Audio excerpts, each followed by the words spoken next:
नमस्कार दोस्तों, 9 फरवरी 1943 जर्मनी के शहर कील से एक जर्मन सबमरीन रवाना होती है। वैसे तो इसमें सभी नाजी जर्मनी के सोल्जर्स बैठे हैं, लेकिन इन सब के बीच मौजूद है एक इंडियन भी, एक इंडियन जिनका नाम है मत्सुदा। इस सबमरीन को मिशन दिया गया है साउथ की तरफ ट्रैवल करना, अफ्रीका के बगल से होते हुए जाना और मिस्टर मत्सुदा को ट्रांसफर करना एक जापानीज सबमरीन में। ये काम सुनने में आसान लगता है, लेकिन खतरों से बिल्कुल भी खाली नहीं है, क्योंकि समुद्र भरा हुआ है ब्रिटिश जहाजों से। और ये समय है वर्ल्ड वॉर 2 का, जब जर्मनी और जापान दोनों लड़ रहे हैं ब्रिटिश के खिलाफ। 26 अप्रैल 1943, करीब 2.5 महीने के सफर के बाद जब ये जर्मन सबमरीन मैडागास्कर की कोस्ट के पास पहुंचती है, तो सामने जापानीज सबमरीन नजर आती है। लेकिन समुद्र इतना तूफानी था कि इन दोनों सबमरीन्स का एक दूसरे के आसपास आना बहुत खतरनाक हो सकता था। तो अगले 2 दिन तक ये दोनों सबमरीन्स पैरेलली चलती रहती हैं आगे। फाइनली जाकर जब मौसम साफ होता है, तो मिस्टर मत्सुदा सबमरीन से बाहर निकलते हैं एक छोटी सी राफ्ट पैडलिंग करते हुए, भीगते हुए वो जापानीज सबमरीन के पास पहुंचते हैं, जहां पर कैप्टन मसाओ तेराओका उनका स्वागत करते हैं। एक सवाल आपके मन में उठेगा कि ये जर्मन और जापानीज सबमरीन्स वर्ल्ड वॉर 2 के समय पर एक इंडियन की क्यों मदद कर रही हैं? ऐसा इसलिए दोस्तों, क्योंकि मिस्टर मत्सुदा और कोई नहीं बल्कि हमारे नेताजी सुभाष चंद्र बोस हैं। जाने अनजाने में इस ऐतिहासिक जर्नी के दौरान ये इतिहास के पहले इंडियन भी बन जाते हैं एक सबमरीन में सफर करने वाले। सुभाष चंद्र बोस दोस्तों इंडिया के सबसे महान फ्रीडम फाइटर्स में से एक है, और इनकी पूरी कहानी ऐसे ही कमाल के किस्सों से भरी हुई है। कैसे ये ब्रिटिश हुकूमत को चकमा देकर इंडिया छोड़कर भागे, जर्मनी गए, हिटलर से मिले, रशिया गए, जापान गए, जापानीज प्राइम मिनिस्टर से मिले, सिंगापुर गए, अपनी एक आर्मी बनाई और इंडिया के बाहर रहकर ब्रिटिश हुकूमत के खिलाफ सबसे बड़ी जंग छेड़ी। We want to expel British power from India. We have to fight the enemy with its own weapons. आइए समझते हैं इनकी पूरी दास्तां आज के इस वीडियो में।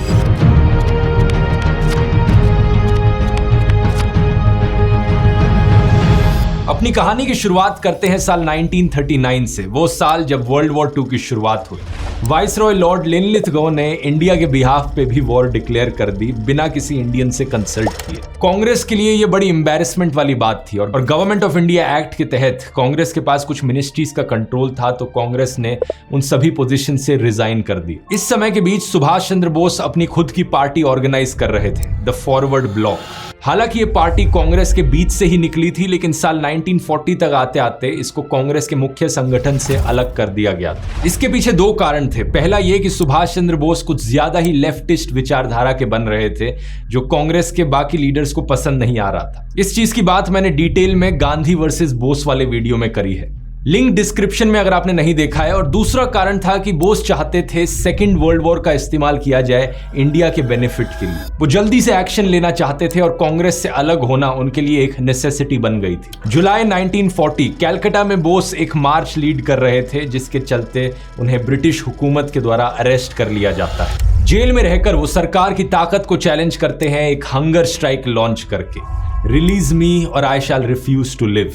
उनकी तरफ से सीधी अनाउंसमेंट करी जाती है। In 1940, he was languishing in prison, so he gave an ultimatum to the British government and undertook a fast unto death. देखते देखते उनकी तबीयत खराब होने लगती है, और एक ही हफ्ते में सरकार डिसाइड करती है कि उन्हें जेल से निकालकर हाउस अरेस्ट पर रख दिया जाए। सरकार नहीं चाहती थी कि उन पर ब्लेम आए अगर सुभाष चंद्र बोस जेल में मारे गए तो, इसलिए उन्होंने सोचा कि जब तक हेल्थ खराब है तब तक हाउस अरेस्ट पर रखते हैं, जैसे ही हेल्थ ठीक होगी वापस जेल में डाल देंगे। लेकिन नेताजी अपने अलग ही प्लान्स रच रहे थे। इनका प्लान था जर्मनी जाना और जर्मन से मदद मांगना ब्रिटिश के खिलाफ लड़ाई करने के लिए। लेकिन जर्मनी तक जाया कैसे जाए? बोस पंजाब में मौजूद एक कम्युनिस्ट ऑर्गेनाइजेशन को कांटेक्ट करते हैं ये जानने के लिए कि क्या कोई तरीका है बॉर्डर पार करके जर्मनी तक छुपके से जाने का। उन्हें बताया जाता है कि एक तरीका जरूर है, अफगानिस्तान के थ्रू अगर एंटर किया जाए, वहां से सोवियत यूनियन जाया जाए तो वहां से जर्मनी जाया जा सकता है। 16 जनवरी 1941 रात के करीब 1:30 बजे जब पूरा शहर सो रहा था, तो नेताजी छुपके से अपने घर से बाहर निकलते हैं अपने भतीजे शिशिर कुमार बोस के साथ। उन्होंने एक डिस्गाइज पहनी हुई थी। वो प्रिटेंड कर रहे थे कि वो एक इंश्योरेंस एजेंट है जिनका नाम है मोहम्मद जियाउद्दीन। शिशिर के साथ अंधेरे में ये रात भर ड्राइव करते रहते हैं और सुबह के करीब 8:30 बजे धनबाद पहुंचते हैं। यहाँ ये एक रात शिशिर के भाई अशोक के घर में बिताते हैं और अगले दिन नजदीक के गोमो स्टेशन से बोस कालका मेल की ट्रेन पकड़ लेते हैं। ये रेलगाड़ी पहले दिल्ली पहुंचती है और वहां से ये गाड़ी बदलते हैं पेशावर की ओर, अगली ट्रेन पकड़ते हैं द फ्रंटियर मेल नाम से। पेशावर पहुंचकर इन्हें रिसीव किया जाता है फॉरवर्ड ब्लॉक के प्रोविंशियल लीडर मियान अकबर शाह के द्वारा। अगला पड़ाव था ब्रिटिश राज के इलाकों से पूरी तरीके से बाहर निकलना। ऐसा करने के लिए ये अपना रूप फिर से बदल लेते हैं। मोहम्मद जियाउद्दीन से ये एक गूंगे और बहरे पठान बन जाते हैं। यहाँ गूंगा और बहरा होना इसलिए जरूरी था क्योंकि बोस को पश्तो भाषा बोलनी नहीं आती थी।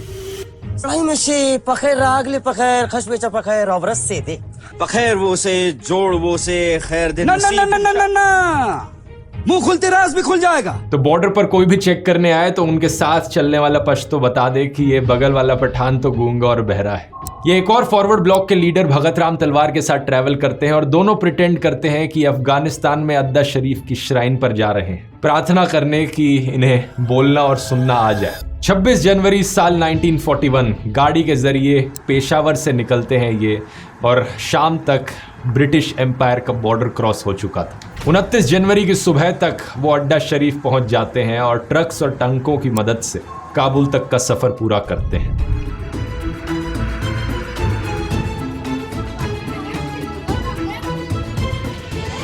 कलकत्ता से काबुल जाने में नेताजी को 15 दिन का समय लगा, लेकिन ब्रिटिश सरकार को इनके एस्केप के बारे में, इनके भाग निकलने के सिर्फ 12 दिन बाद ही पता चला। ऐसा इसलिए क्योंकि घर पर मौजूद जो लोग थे वो कॉन्स्टेंटली इनके कमरे में खाना डिलीवर करने आते थे और इनके बाकी भतीजे इनका खाना खा जाते थे। लोगों को लगता कि सुभाष जी अभी भी कमरे में ही हैं, खाना तो खाया जा रहा है, उनके लिए खाना डिलीवर करवाया जा रहा है। और ये बात को इतना सीक्रेट रखा गया कि सुभाष जी की मम्मी तक को नहीं पता था कि वो भाग निकले हैं घर से। ये सिर्फ 27 जनवरी को था जब सुभाष चंद्र बोस के खिलाफ एक केस सुना जाना था कोर्ट में, और जब वो कोर्ट में पेश नहीं हुए तो उनके 2 भतीजों ने पुलिस को इन्फॉर्म किया कि वो तो घर में है ही नहीं। 27 जनवरी को इनकी गायब होने की खबर पहली बार अखबार में पब्लिश होती है, आनंद बाजार पत्रिका और हिंदुस्तान हेरल्ड, जिसके बाद रॉयटर्स भी इसे उठा लेता है और दुनिया भर में एक खबर फैल जाती है। ब्रिटिश इंटेलिजेंस के पास कई रिपोर्ट्स आती हैं। एक रिपोर्ट बताती है कि वो किसी जापान जाने वाले जहाज में है, दूसरी कुछ और बताती है, लेकिन कोई रिपोर्ट सच नहीं थी। कलकत्ता से जापान जाने वाले एक जहाज की तलाशी भी ली जाती है ब्रिटिश के द्वारा, लेकिन बोस का कोई नामो निशान नहीं था। सुभाष ने अपने भतीजे शिशिर को बताया था कि 4 से 5 दिन तक अगर ये खबर दबी रहती है कि वो भाग निकले हैं तो उसके बाद तो उन्हें पकड़ना नामुमकिन है। और ये बात सच थी क्योंकि इसके बाद कभी भी ब्रिटिश सरकार उन्हें वापस पकड़ नहीं पाई। काबुल पहुंचने के बाद नेताजी सोवियत की एम्बेसी में जाते हैं मदद मांगने के लिए, लेकिन यहां से उन्हें कोई मदद मिलती नहीं है क्योंकि रशियंस को लग रहा था कि वो एक ब्रिटिश एजेंट हैं जो सोवियत यूनियन में इन्फिल्ट्रेट करना चाह रहे हैं। फिर वो कोशिश करते हैं जर्मन एम्बेसी को कॉन्टैक्ट करने की। हांस पिल्गर, एक जर्मन मिनिस्टर जो उस वक्त एम्बेसी में मौजूद थे, वो जर्मन फॉरेन मिनिस्टर को एक टेलीग्राम भेजते हैं 5 फरवरी को, ये कहते हुए कि सुभाष से मिलने के बाद मैंने उसे एडवाइस किया है कि वो मार्केट में छुपा हुआ रहे अपने इंडियन दोस्तों के साथ, और मैं उसके बिहाफ पर रशियन एम्बेसडर को कांटेक्ट करता हूं। कुछ दिन बाद नेताजी को संदेश मिलता है कि अगर उन्हें अफगानिस्तान से आगे निकलना है तो उन्हें इटालियन एम्बेसडर से मिलना चाहिए।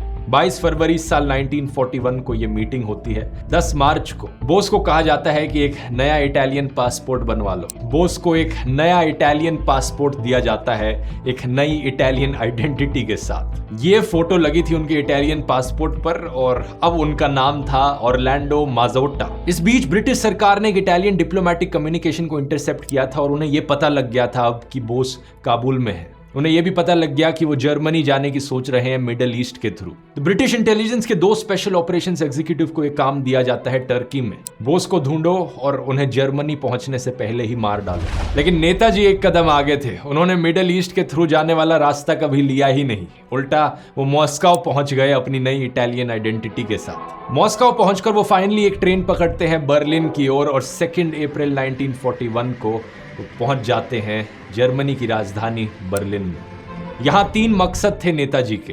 पहला, एक Indian government in exile setup करना। दूसरा, एक जरिया ढूंढना अपनी आवाज लोगों तक पहुंचाने के लिए। और तीसरा, एक आर्मी की स्थापना करना जो बनी हो इंडियंस से, वो इंडियंस जो वॉर के प्रिजनर्स रहे हैं। अब एक एक करके देखते हैं कि कैसे नेताजी ने इन चीजों पर काम किया और कैसे उनकी मुलाकात हुई जर्मनी के तानाशाह हिटलर से। सबसे बड़ा संघर्ष यहां पर था कि जर्मनी एक डिप्लोमेटिक रिकॉग्निशन दे इंडिया को। वो चाहते थे कि जर्मनी और बाकी एक्सिस पावर्स ऑफिशियली डिक्लेयर कर दें कि इंडिया एक आजाद देश है और इंडिया के इंडिपेंडेंस को वो अपना एक वॉर एम बनाए। लेकिन जर्मनी ने ऐसा डिक्लेरेशन कभी दिया नहीं, क्योंकि हिटलर इस आइडिया से कंफर्टेबल नहीं था। अपनी इनफेमस किताब माइन काम्फ में हिटलर ने अपनी राय बताई थी इंडिया के ऊपर। उसने लिखा कि वो प्रशंसा करता है ब्रिटिश सरकार की, किस तरीके से उन्होंने इंडिया को डोमिनेट किया है और एडमिनिस्टर किया है। और एक जर्मन ब्लड होने के बावजूद, इन स्पाइट ऑफ एवरीथिंग, उसने लिखा कि वो इंडिया को ब्रिटिश रूल के अंडर ही देखना चाहता है। इतना ही नहीं, हिटलर ने इंडियन फ्रीडम फाइटर्स का भी मजाक उड़ाया, उन्हें एशियाटिक जगलर्स बुलाकर।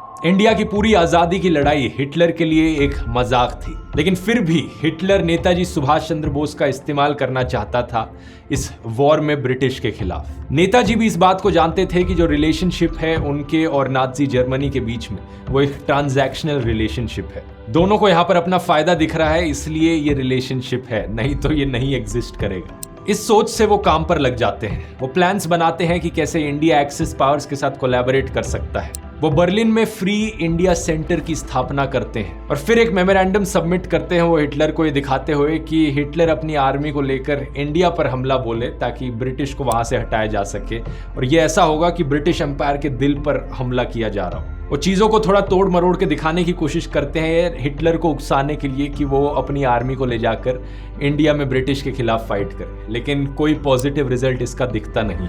मेन रीजन यही था कि हिटलर को कोई परवाह नहीं थी इंडिया की आज़ादी की। लेकिन एक और जर्मन था जो एक्चुअली में काफी इंटरेस्टेड था बोस की मदद करने में, Adam von Trott, head of the India section of the Foreign Office in Berlin. इनकी मदद से इस फॉरेन ऑफिस को एक स्पेशल इंडिया डिवीजन बना दिया जाता है। कुछ ही महीनों बाद 2 नवंबर 1941 को बोस यहाँ पर फ्री इंडिया सेंटर की स्थापना करते हैं। इनफैक्ट इसी सड़क पे वो जो आप बिल्डिंग देख रहे हैं वो ऑफिस हुआ करता था फ्री इंडिया सेंटर। आज के दिन वहाँ पर बस एक कैफे है, कोई नामो निशान नहीं है कि ये पहले कभी ऑफिस हुआ करता था। और दूसरी तरफ एक स्पेन की एम्बेसी है। इस सेंटर पर होने वाली पहली मीटिंग में 6 डिसीजंस लिए जाते हैं। पहला, इस पूरे संघर्ष का नाम होगा आजाद हिंद या फ्री इंडिया। दूसरा, यूरोप में इस ऑर्गेनाइजेशन का नाम होगा आजाद हिंद सेंटर। तीसरा, हमारे देश का नेशनल एंथम होगा जन गण मन। चौथा, हमारी इस मूवमेंट का जो एम्बलम है वो ट्राई कलर होगा विद स्प्रिंगिंग टाइगर। पांचवा, इंडियंस एक दूसरे को ग्रीट करेंगे जय हिंद कहकर। और छठा, सुभाष चंद्र बोस को टाइटल दिया जाएगा नेताजी का। 20 मई 1941 को नेताजी ने एक डिटेल्ड प्लान सबमिट किया था जर्मन सरकार को कि कैसे दुनिया भर में प्रोपेगेंडा पर काम किया जा सकता है ब्रिटिश इंपीरियलिज्म के खिलाफ। इसी प्लान का एक हिस्सा था आजाद हिंद रेडियो। 19 फरवरी 1942 नेताजी डिसाइड करते हैं कि ओरलांडो मजोटा की आइडेंटिटी बहुत हुई, इसे छोड़ा जाए और अपना असली चेहरा दुनिया के सामने लाया जाए। वो अपना पहला संदेश आजाद हिंद रेडियो के जरिए दुनिया के सामने पहुंचाते हैं। This is Subhas Chandra Bose speaking to you over Azad Hind radio, जो कि फरवरी 1942 में जाकर इंडियन लोगों के सामने भी ब्रॉडकास्ट होना चालू होता है। सुभाष चंद्र बोस अपना पहला एड्रेस इस रेडियो के जरिए देशवासियों को देते हैं, सभी लोग अपनी लड़ाई जारी रखो। एक्सिस पावर्स जल्द ही इस मिशन में हमारी मदद करेंगी और ब्रिटिश इंपीरियलिज्म के खिलाफ हम लड़ेंगे। बहनों और भाइयों, हमने जो आजादी की लड़ाई छेड़ रखी है उसे तब तक जारी रखना होगा जब तक हमें मुकम्मल आजादी हासिल न हो। रेडियो के अलावा एक मंथली जर्नल भी बनाई जाती है आजाद हिंद नाम से, जिसे मार्च 1942 में रोल आउट किया जाता है।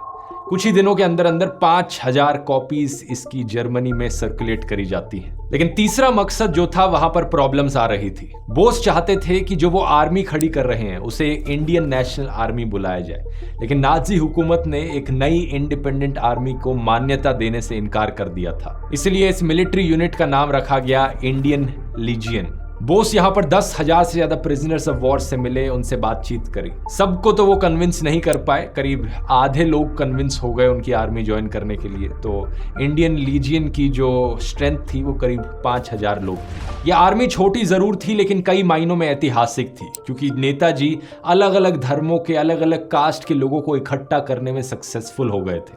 कैप्टन वॉल्टर हार्बिश, जो उस वक्त ट्रेनिंग कैंप के इंचार्ज थे, उन्होंने नोट किया, His Excellency Netaji's goals was to paralyze the century-old antagonisms rooted in the Indian nationalities, religions and castes, and to unite the members of both these units in one great common aim. 26 अगस्त साल 1942 Indian legion अपनी oath लेता है और इसके साथ नेताजी अपने सभी मकसदों को पूरा करने में ऑलमोस्ट पूरी तरीके से सक्सेसफुल रहते हैं जर्मनी में, सिवाय एक चीज के, एक्सिस पावर्स अभी भी इंडिया को इंडिपेंडेंट डिक्लेयर नहीं कर रहे थे। इसके पीछे कारण था हिटलर का नेगेटिव एटीट्यूड इंडियंस को लेकर। कुछ महीने पहले मई 1942 में सुभाष चंद्र बोस की मुलाकात भी होती है एडोल्फ हिटलर से। इस मुलाकात के बाद नेताजी कन्विंस हो जाते हैं कि हिटलर को प्रोपेगेंडा विक्ट्रीज में ज्यादा इंटरेस्ट है एज कंपेयर टू कि मिलिट्री वाइज एक्चुअली में जीता जाए। इसलिए अब नेताजी की नजर मुड़ती है जापान की ओर। अब तक ये खबर ऑलरेडी जापान तक पहुंच चुकी थी कि जर्मनी में एक आर्मी बनाई जा रही है इंडियंस की, ब्रिटिश को इंडिया से बाहर फेंकने के लिए। जापानीज प्राइम मिनिस्टर हिदेकी तोजो ने इसका नोट लिया था। वो अर्ली 1942 से वैसे ही कहते आ रहे थे कि समय आ गया है इंडियंस को खड़ा होने का ब्रिटिश रूल के खिलाफ। फरवरी 1942 में जापान सिंगापुर में ब्रिटिश को हरा देता है और सिंगापुर को ऑक्यूपाई कर लेता है। करीब 40,000 हिंदुस्तानी लोग जो ब्रिटिश की साइड से लड़ रहे थे सिंगापुर में, जापान के टेक ओवर के बाद वो प्रिजनर्स ऑफ वॉर बन जाते हैं जापान के हाथों। यहां नेताजी को एक और अपॉर्चुनिटी दिखती है, क्यों ना इन लोगों को भी अपनी आर्मी में शामिल किया जाए। इस सब के बीच अगस्त 1942 में Mahatma Gandhi ji quit India movement का ऐलान करते हैं। इंडिया में भी लाखों की भीड़ खड़ी हो जाती है रेवोल्यूशन के लिए तैयार ब्रिटिश हुकूमत के खिलाफ। ये खबर जब नेताजी तक पहुंचती है तो वो इसे सुनकर बड़ा खुश होते हैं। आजाद हिंद रेडियो के जरिए वो अपना संदेश देते हैं, सभी इंडियंस गांधी जी को सपोर्ट करें। ये मूवमेंट इंडिया का नॉन वायलेंट गुरिल्ला वॉरफेयर है। इवन दो कुछ साल पहले गांधी जी और नेताजी की विचारधारा में कुछ मतभेद रहे थे, दोनों की राय इतनी मिलती नहीं थी एक दूसरे से, लेकिन इस पॉइंट ऑफ टाइम पर दोनों एक दूसरे के सपोर्ट में खड़े थे। 31 अगस्त 1942 जब नेताजी को पता चलता है कि सावरकर और जिन्ना जैसे लोग क्विट इंडिया मूवमेंट के खिलाफ हैं, तो वो कुछ ऐसा कहते हैं आजाद हिंद रेडियो पर, I would request mister Jinnah, mister Savarkar and all those leaders who still think of a compromise with the Britishers to realise for once of all that in the world of tomorrow there would be no British empire. मैं जिन्ना और सावरकर जैसे leader से कहना चाहूंगा, याद रख लो आने वाले समय में कोई ब्रिटिश हुकूमत नहीं रहने वाली है। साल 1940 में गांधी जी और नेताजी की आखिरी फेस टू फेस मीटिंग हुई थी और इस मीटिंग में गांधी जी ने नेताजी को कहा था, अगर आपके तरीके इंडिया को आजादी दिलाने में सक्सेसफुल रहते हैं तो सबसे पहला कांग्रेचुलेशंस का टेलीग्राम मेरी तरफ से आएगा। इस इंसिडेंट को खुद नेताजी ने अपनी किताब द इंडियन स्ट्रगल में लिखा था। तो इनके विचार और तौर तरीके जरूर एक दूसरे से अलग थे, लेकिन एक दूसरे को ये बहुत एडमायर करते थे। गांधी जी इंडिया के अंदर संघर्ष कर रहे थे और नेताजी इंडिया के बाहर से संघर्ष कर रहे थे। 8 फरवरी 1943 नेताजी अपने दोस्त एसीएन नंबियार को इंचार्ज बना देते हैं इंडियन लीजन और आजाद हिंद सेंटर का, और वो जर्मनी छोड़कर निकल पड़ते हैं जापान की ओर। इस बार इनका रास्ता जमीन के ऊपर से नहीं होता, बल्कि ये डुबकी लगाते हैं पानी के अंदर एक जर्मन सबमरीन में बैठकर, U-180 जर्मन सबमरीन। एक बार फिर से ये अपना रूप बदलते हैं और बन जाते हैं मिस्टर मत्सुदा। इसी किस्से की बात मैंने वीडियो के शुरू में करी थी। वैसे ये अकेले इंडियन नहीं थे सबमरीन में बैठने वाले, इनके साथ इंडियन लीजन के एक और लीडर थे, अबीद हसन सफरानी। 2.5 महीने बाद मेडागास्कर की कोस्ट पर दोनों ही सबमरीन बदलते हैं और एक जापानीज सबमरीन में इनका स्वागत किया जाता है। 8 मई 1943 ये सबमरीन साबंग पहुंचती है, जो कि आज के दिन के इंडोनेशिया का हिस्सा है।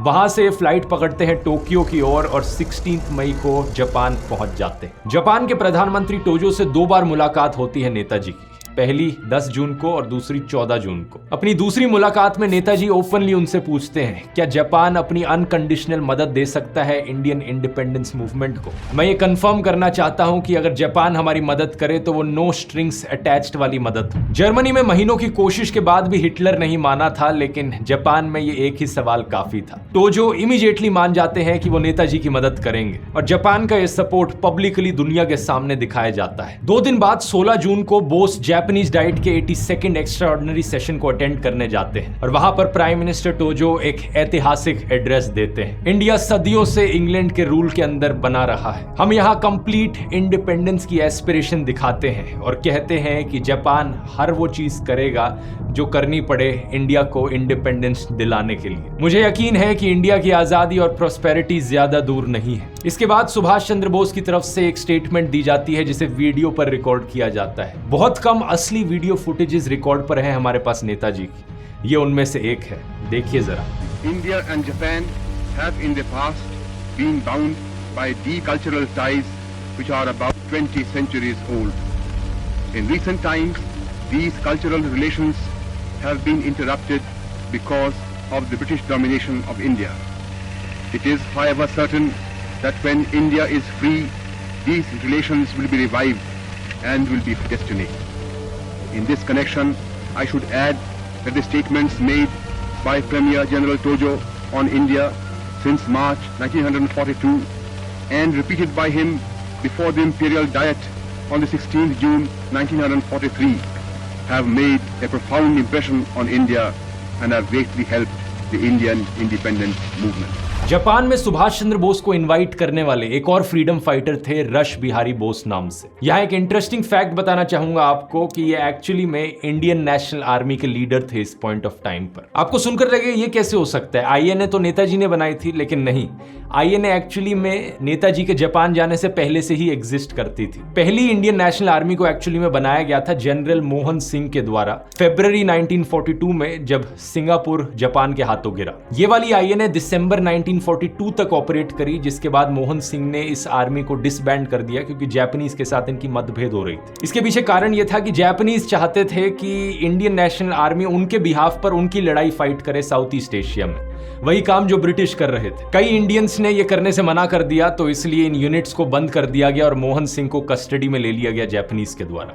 यहां पर एंट्री होती है रश बिहारी बोस की। वो एक लीडर का काम करते हैं और आईएनए को पूरी तरीके से खत्म होने से रोकते हैं। सुभाष चंद्र बोस रश बिहारी बोस के साथ 2 जुलाई को सिंगापुर पहुंचते हैं और मालाओं से उनका स्वागत किया जाता है। राम सिंह ठाकुरी के द्वारा एक बेहतरीन गाना जो उस वक्त बजाया गया जब वो प्लेन से नीचे उतरे, तो एक और ओरिजिनल वीडियो आप यहाँ देख सकते हैं।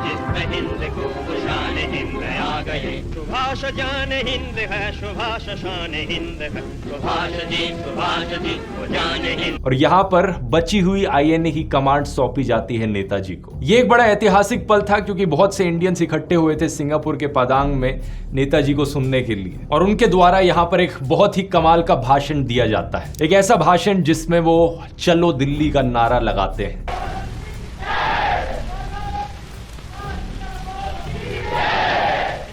सिंगापुर में मौजूद इस इंडियन नेशनल आर्मी में करीब 13,000 जवान थे। नेताजी का प्लान था कि सबसे पहले इसे एक्सपेंड किया जाए, पहले 50,000 जवान इकट्ठे किए जाएं और बाद में 3 मिलियन लोगों की एक स्ट्रॉन्ग आर्मी बनाई जाए। जापानीज सरकार शॉक हो जाती है इस प्लान को सुनकर। वो कहते हैं हम इतने लोगों को हथियार नहीं दे सकते, हम सिर्फ 30,000 के करीब लोगों को हथियार प्रोवाइड कर सकते हैं। लेकिन नेताजी के लिए ये लड़ाई सिर्फ हथियार से लड़ने वाली नहीं थी। वो चाहते थे कि इवेंचुअली देश में आम जनता भी आकर इनकी आर्मी का हिस्सा बने और फिर साथ में मिलकर ब्रिटिश को धकेला जाए बाहर। यहाँ भी वही चीज देखी गई जो जर्मनी की इंडियन लीजन में देखी गई थी। आईएनए के सभी सोल्जर्स अलग अलग धर्मों से आते थे, लेकिन रत्ती भर भी डिस्क्रिमिनेशन नहीं देखा गया इन लोगों के बीच में। इंडियन नेशनल आर्मी का मोटो 3 उर्दू शब्दों से बनाया गया, इत्तेफाक, इत्माद और कुर्बानी, जिनका मतलब है यूनिटी, फेथ और सैक्रिफाइस। टोटल में 5 रेजिमेंट्स में डिवाइड किया गया था आईएनए को, और इन 5 रेजिमेंट्स के नाम 5 फ्रीडम फाइटर्स पर रखे गए थे। गांधी,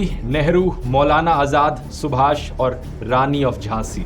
इवन जो आईएनए का कैंपेन पोस्टर बना था जिस पर चलो दिल्ली लिखा हुआ था, उसमें फोटो लगी थी महात्मा गांधी और जवाहरलाल नेहरू की। एक और पोस्टर पर कोट्स लिखे गए थे सुभाष चंद्र बोस और महात्मा गांधी दोनों के द्वारा। लेकिन आज के दिन कुछ लोग हैं जो व्हाट्सएप पर झूठी खबरें फैलाकर ये दिखाना चाहते हैं कि ये दोनों तो एक दूसरे के खिलाफ थे। 7 अगस्त 1943 में नेताजी बड़े क्लियरली कहते हैं एक रेडियो एड्रेस में, even though Gandhi non violence को सपोर्ट करते हैं, लेकिन इंडियन नेशनल आर्मी को वो अपना पूरा सपोर्ट देने को तैयार है। और इससे भी बड़ी चीज ये कि गांधी जी के फॉलोअर्स भी हमें सपोर्ट देंगे अपना। 2 अक्टूबर 1943 एक और प्यारा संदेश नेताजी गांधी जी के लिए देते हैं रेडियो के जरिए। महात्मा गांधी ने जो इंडिया को अपनी सर्विसेज दी हैं वो इतनी अनोखी हैं, इतनी अनपैरेलल्ड हैं कि उनका नाम सोने से लिखा जाना चाहिए हमारी नेशनल हिस्ट्री में हमेशा के लिए। कोई भी सिंगल इंसान अपनी पूरी जिंदगी में इतना अचीव नहीं कर सकता था इन सर्कमस्टांसेस में जितना उन्होंने अचीव किया। गांधी जी नेताजी के इस प्यार को वापस जताते हैं उन्हें प्रिंस ऑफ द पेट्रियट्स का टाइटल देते हुए। 21 अगस्त 1943 Netaji provisionary government of Azad Hind setup करते हैं सिंगापुर में। इस प्रोविंशियल सरकार के हेड बनते हैं। ये कहते हैं कि ये सरकार कोई नॉर्मल सरकार नहीं है, हमारा मिशन अनोखा है, हम एक फाइटिंग ऑर्गेनाइजेशन है और हम जंग का ऐलान करेंगे ब्रिटिश हुकूमत के खिलाफ। The skies reverberated to the full-throated shouts of Jai Hind. अभी तक नेताजी के पास कोई टेरिटरी नहीं थी, लेकिन जितने भी इंडियन लोग साउथ ईस्ट एशिया में रहते थे वो ऑफिशियली इनकी ज्यूरिसडिक्शन के अंडर थे। सिंगापुर में स्थापित की गई सरकार के पास अधिकार था टैक्सेस कलेक्ट करने का, लॉज इन्फोर्स करने का और इवन सोल्जर्स रिक्रूट करने का आर्मी के लिए। 2 महीने बाद दिसंबर 1943 में Japanese army Andaman and Nicobar island से ब्रिटिश को बाहर निकालने में सक्सेसफुल रहती है और जापानीज सरकार इस टेरिटरी का पूरा कंट्रोल सुभाष चंद्र बोस को हैंडओवर कर देती है। ये पहली इंडियन टेरिटरी बन जाती है ब्रिटिश एम्पायर से आजाद होने वाली। 30 दिसंबर 1943 पोर्ट ब्लेयर में तिरंगा भी लहराया जाता है सुभाष चंद्र बोस के द्वारा। इनकी प्रोविजनल सरकार एक इंडो जापानीज लोन एग्रीमेंट भी बनाती है 1944 में जापान के साथ। नेगोशिएशंस में ये इंसिस्ट करते हैं कि इंडिया कोई जापान का क्लाइंट नहीं है, बल्कि टेम्परेरली एक वीक को इक्वल गवर्नमेंट और आर्मी है। इसके तहत जापान इंडिया को एक 100 मिलियन येन का लोन देता है, लेकिन नेताजी सिर्फ 10 मिलियन येन ही उसमें से इस्तेमाल करते हैं। 7 जनवरी 1944 नेताजी प्रोविंशियल सरकार के हेडक्वार्टर्स को सिंगापुर से बाहर निकाल के रंगून बर्मा में ले जाते हैं। ये इंडिया के अब बहुत करीब थे। अगला टारगेट था इम्फाल और कोहिमा को कैप्चर करना। मार्च 1944 में यहाँ एक ऑफेंसिव शुरू होता है और जमीन पर one of the toughest land battles लड़ी जाती है वर्ल्ड वॉर 2। ये लड़ाई 4.5 महीने तक चलती है, 3 मार्च 1944 से लेकर 18 जुलाई 1944 तक। करीब 1 लाख INA और जापानीज सोल्जर्स एक तरफ फाइट कर रहे थे और दूसरी तरफ फाइट करने वाले ब्रिटिश की तरफ से भी इंडियन लोग ही थे, ब्रिटिश इंडियन आर्मी में भर्ती हुए। शुरुआत में INA काफी सक्सेसफुल रहती है। मणिपुर के मोइरांग में तिरंगा लहराया जाता है। इंडियन मेनलैंड पर यह पहली ट्राई कलर होस्टिंग बनती है, लेकिन जल्द ही चीजें बड़ी तेजी से बिगड़ने लग जाती हैं। नेताजी के पूरे प्लान पर पानी बरस जाता है। मई के महीने में बारिश का मौसम जल्दी आ गया था। इसकी वजह से बारिश और कीचड़ में लड़ना मुश्किल हो रहा था। दूसरी तरफ पैसिफिक ओशन में जापानीज आर्मी अमेरिका के हाथों लॉसेस सह रही थी, तो INA की फोर्सेस के पास कोई ज्यादा एयर कवर मौजूद नहीं था। ब्रिटिश के पास यहाँ एक बड़ा क्रूशियल एडवांटेज था। ब्रिटिश के जहाजों ने सप्लाई लाइंस पर हमला किया, फूड राशंस खत्म होने लगे। INA के सोल्जर्स और जापानीज सोल्जर्स जो यहाँ पर मौजूद थे, उनके पास सिर्फ घास और जंगल फ्लावर्स बचे खाने के लिए, जिंदा रहने के लिए। 6 जुलाई 1944 गांधी जी को जेल से रिहा हुए करीब 2 साल हो चुके थे। नेताजी रेडियो पर एक एड्रेस करते हैं, father of our nation, India की लिबरेशन की इस होली वॉर में हमें आपकी ब्लेसिंग्स की जरूरत है। ये पहली बार था कि गांधी जी को फादर ऑफ द नेशन करके किसी ने पुकारा था। यहीं से ही ये टाइटल आता है दोस्तों। ये टाइटल और किसी ने नहीं बल्कि खुद सुभाष चंद्र बोस ने ही दिया था गांधी जी को। 10 जुलाई 1944 जापानीज इन्फॉर्म करते हैं नेताजी को कि उनकी मिलिट्री पोजीशन को अब डिफेंड नहीं किया जा सकता, रिट्रीट करने के अलावा और कोई ऑप्शन नहीं है। इम्फाल के अटैक के फेल होने के बाद INA के ट्रूप्स मार्च करके वापस बर्मा आ जाते हैं। 21 अगस्त 1944 में नेताजी पब्लिकली एक्नॉलेज करते हैं इम्फाल कैंपेन के फेलियर को। ये कहते हैं कि बारिश के मौसम के जल्दी आने की वजह से और सप्लाई सिस्टम में डिफेक्ट्स की वजह से हमें यहाँ सेटबैक फेस करना पड़ा।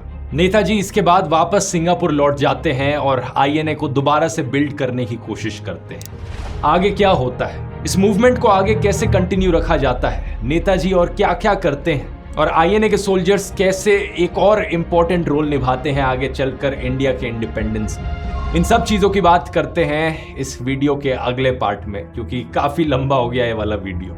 अभी के लिए वीडियो पसंद आया तो अब जाकर आप क्विट इंडिया मूवमेंट वाला वीडियो देख सकते हो, क्योंकि ये तो पूरी इंडिया के बाहर की कहानी थी 1942 से 1944 तक लेकर, लेकिन इंडिया में इस समय में क्या चल रहा था, बाकी और फ्रीडम फाइटर्स क्या कर रहे थे, इन सब चीज़ों की बात मैंने करी है इस वाले वीडियो में। यहाँ क्लिक करके देख सकते हो। बहुत बहुत धन्यवाद।